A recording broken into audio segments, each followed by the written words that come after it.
Bismillahirrahmanirrahim. Assalamualaikum warahmatullahi wabarakatuh. Alhamdulillahi rabbil alamin. Wassalatu wassalamu ala asyrafil anbiya'i wal mursalin nabiyina Muhammadin wa ala alihi wa sahbihi ajma'in. Amma ba'd. Alhamdulillah, marilah kita senantiasa menjadikan puji syukur pada Allah Subhanahu wa taala. Pada hari ini kita bisa kembali ke sekolah yang kita cintai ini. Insyaallah kita lanjutkan kegiatan belajar dan mengajar. Mudah-mudahan hari ini kita bisa banyak mendapatkan ilmu yang bermanfaat. Salawat serta salam tidak lupa kita haturkan pada junjungan kita, suri tauladan kita, Nabi besar Muhammad sallallahu alaihi wasallam beserta keluarga, para sahabatnya dan juga para pengikutnya. Anak-anak yang dimuliakan Allah Subhanahu wa taala, sebagaimana yang telah kita ketahui, wajib bagi kita semua untuk menjauhi segala macam kesyirikan. Karena kesyirikan adalah dosa yang paling besar. Dosa yang tidak diampuni oleh Allah Subhanahu wa taala sebagaimana yang telah kita ketahui dan kita pelajari. Nah, salah satu kesyirikan yang masih tersebar di kalangan masyarakat, mungkin kita pun terbetik di dalam hati kita tentang kesyirikan ini, yaitu tatayur, yang artinya menganggap sial terhadap sesuatu. Tatayur itu adalah tasya'um bil mar'i au masmu' au syai'in ma'lum. Ya, tatayur itu adalah seorang pesimis atau merasa akan tertimpa kesialan, kemalangan. Apakah dengan sesuatu yang ia lihat atau apa yang ia dengar atau sesuatu yang telah diketahui. Dan ini masih banyak tersebar di kalangan masyarakat. Bahkan hampir kalau misalnya kita naik gedung yang lebih dari jumlah tingkatnya 20 atau lebih, maka di dalam gedung itu kita tidak mendapati nomor 4 misal, atau nomor 13. Kenapa? Karena dianggap nomor tersebut adalah nomor yang akan membawa kesialan, akan mengundang malapetaka, musibah dan bencana. Ini termasuk tatayur. Atau seorang meyakini bahwasanya salah satu bulan itu adalah bulan yang membawa kesialan. Seperti yang tersebar, misalnya seorang nggak berani melakukan hajatan atau hendak pergi safar di bulan Syuro atau di bulan Muharram, karena mereka meyakini kalau melakukan hajatan, misalnya perkawinan atau yang lainnya, itu bisa tertimpa kesialan. Kayak seorang nggak berani nikah di bulan Syuro, di bulan Muharram, karena nanti dikhawatirkan rumah tangganya nanti akan hancur, banyak malapetaka di dalamnya. Ini termasuk bagian dari tatayur.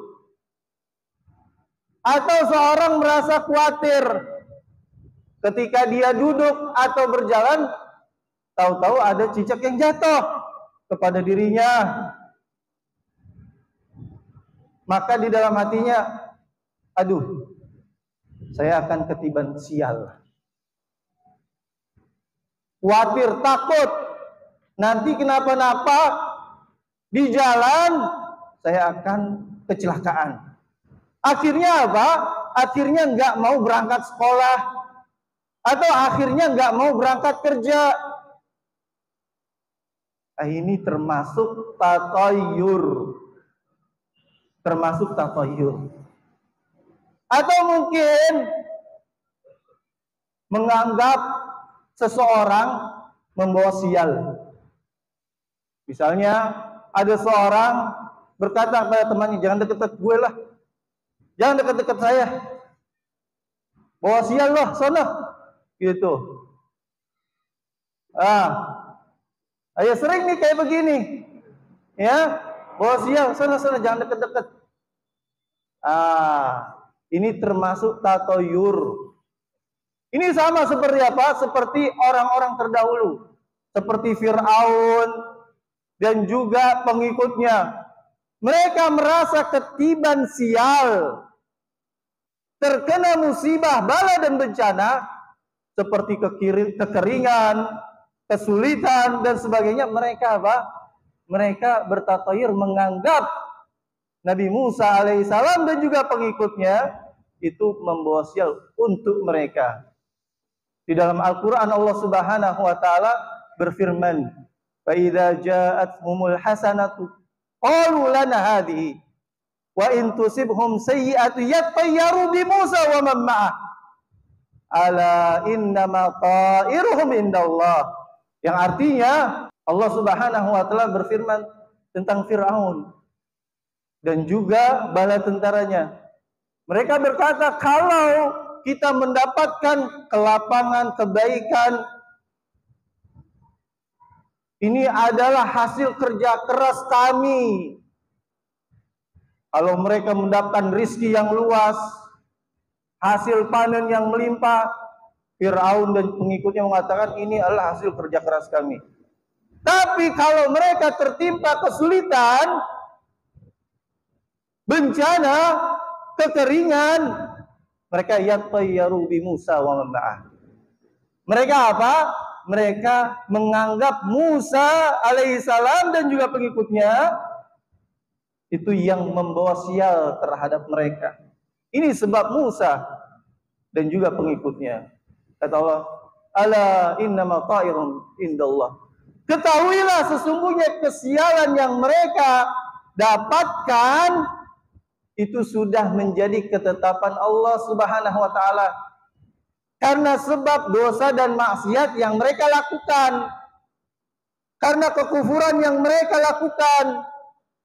Jadi musibah, bencana, kesialan, kemalangan yang menimpa seseorang itu pada hakikatnya karena dosa dan maksiat yang dilakukan, bukan karena sesuatu tertentu. Karena orang yang berbuat dosa dan maksiat itu Allah Subhanahu wa Ta'ala akan menghukumnya. Allah Subhanahu wa Ta'ala berfirman, "Wa may ya'mal su'an yujza bih." Barang siapa yang berbuat keburukan, berbuat dosa, maka akan dibalas dengannya. Makanya kita ketika berbuat dosa dan maksiat harus segera bertaubat, banyak istighfar, mohon ampun pada Allah Subhanahu wa Ta'ala, bukan malah terus-menerus melakukannya, karena kita nggak tahu nanti kesialan apa yang akan menimpa diri kita. Dan Rasulullah SAW bersabda, ala inna tiyarata syirk, ala inna tiyarata syirk, ala inna tiyarata syirk, fama minna illa walakin Allah yudhibu bitawakkul. Kata Nabi kita SAW dalam hadis riwayat Abu Daud dan selainnya, Rasulullah SAW bersabda, ketahuilah, menganggap sial terhadap sesuatu itu syirik. Ketahuilah, menganggap sial terhadap sesuatu itu adalah syirik. Ketahuilah, menganggap sial terhadap sesuatu itu termasuk kesyirikan. Tidaklah dari kita kecuali itu pernah terbesit dalam hati kita. Seperti tadi, ketibanan, ya, cicak misalnya.